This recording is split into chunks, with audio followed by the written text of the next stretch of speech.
Как говорил известный русский писатель Иван Бунин, человека делают счастливым три вещи: любовь, интересная работа и возможность путешествовать. Возможность открывать этот мир поистине бесценна, а начать его познавать лучше всего с малой родины.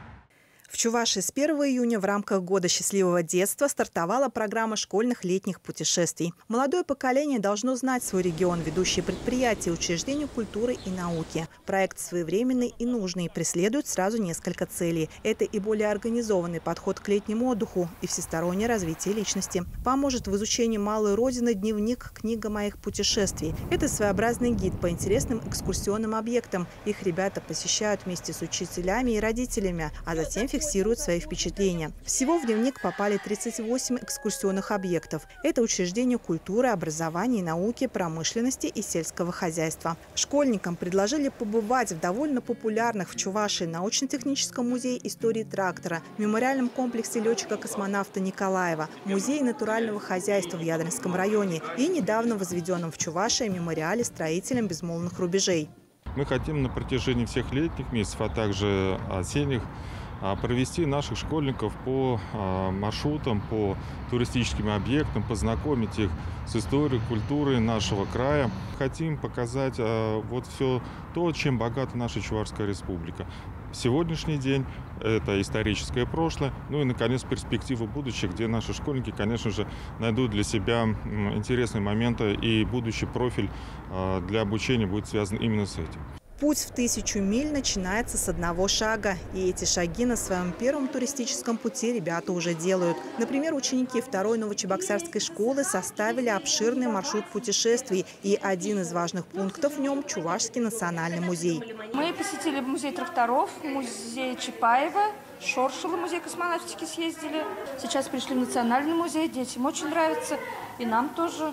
Это главное хранилище экспонатов, которые рассказывают об истории, материальной и духовной культуре народов, проживающих в Чувашии. Здесь можно многое узнать о родном крае, о самобытности Чувашии.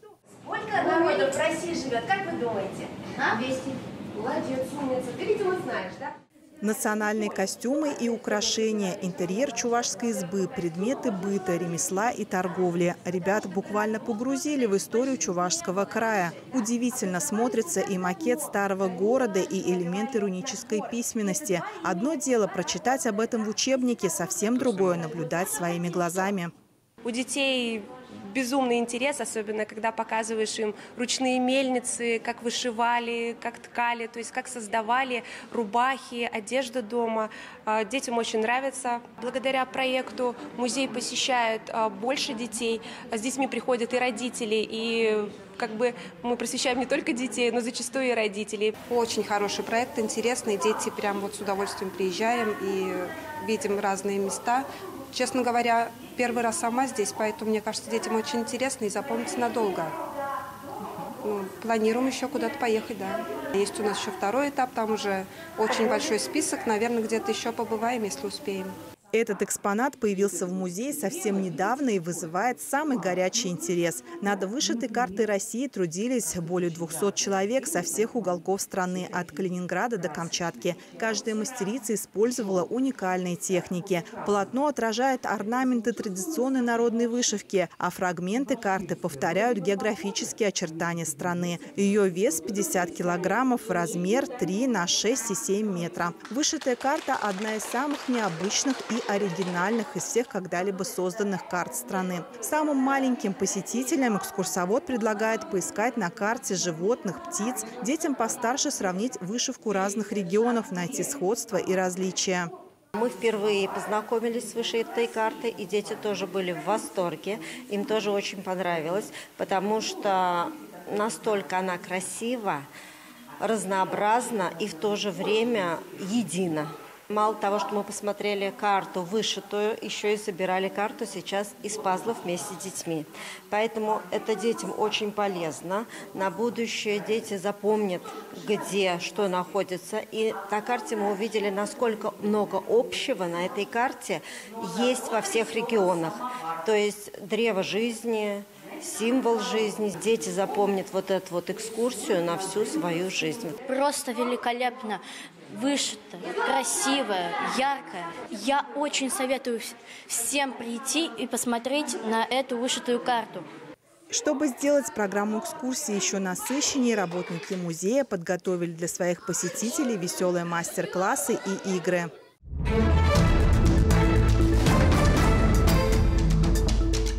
Ученикам из Табурдановской школы по программе школьных летних путешествий предоставилась уникальная возможность побывать на пасеке, узнать, где живут и зимуют пчелы. С тонкостями дела на агроферме «Пионер» знакомит потомственный пчеловод-технолог Игорь Васильев. Все лето пчелы собирают нектар. Основной медосбор с середины июня до середины июля. Чтобы собрать 1 грамм меда, пчелы должны сделать 10 тысяч вылетов.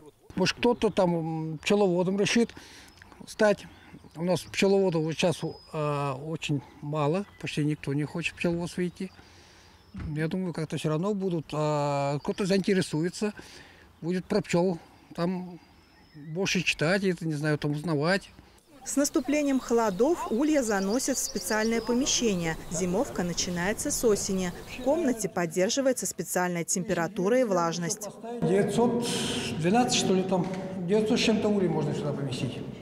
Если тщательно сохранять все условия, пчелы хорошо перенесут зимовку. Также ребятам показали производственные цеха. Здесь можно было поближе познакомиться с тем, как устроен улей, а также увидеть оборудование, при помощи которого идет откачка меда.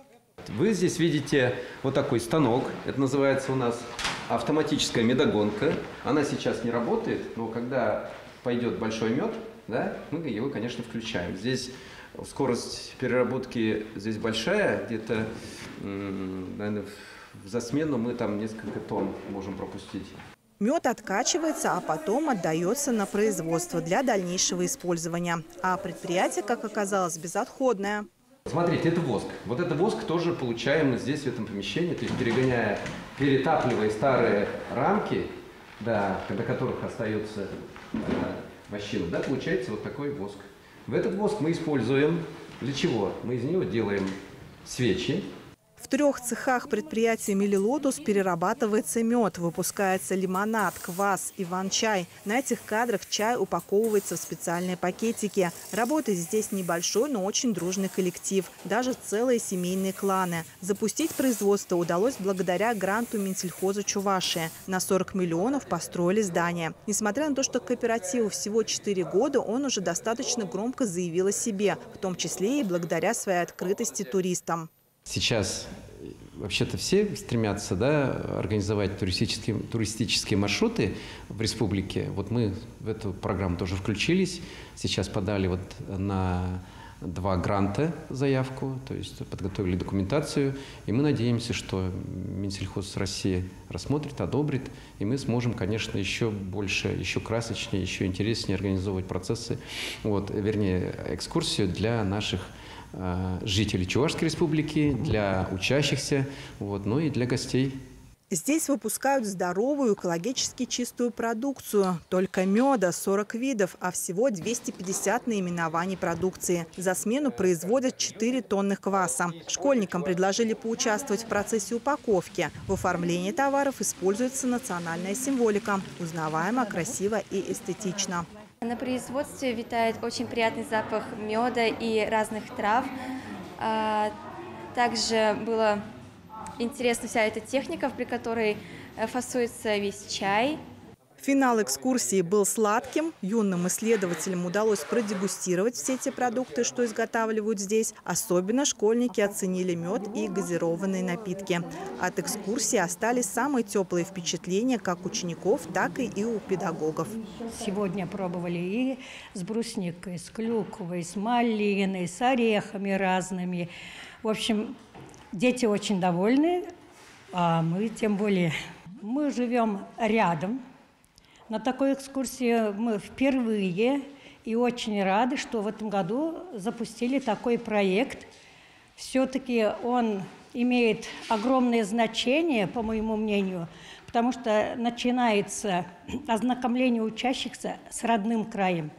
Прежде всего, ведь удивительное рядом, как много мы не знаем о своей родине, о своей малой родине. Ведь Патриотическое воспитание начинается именно с этого, с познания своего родного края. Я считаю, что такие поездки, экскурсии нужны, потому что молодежь,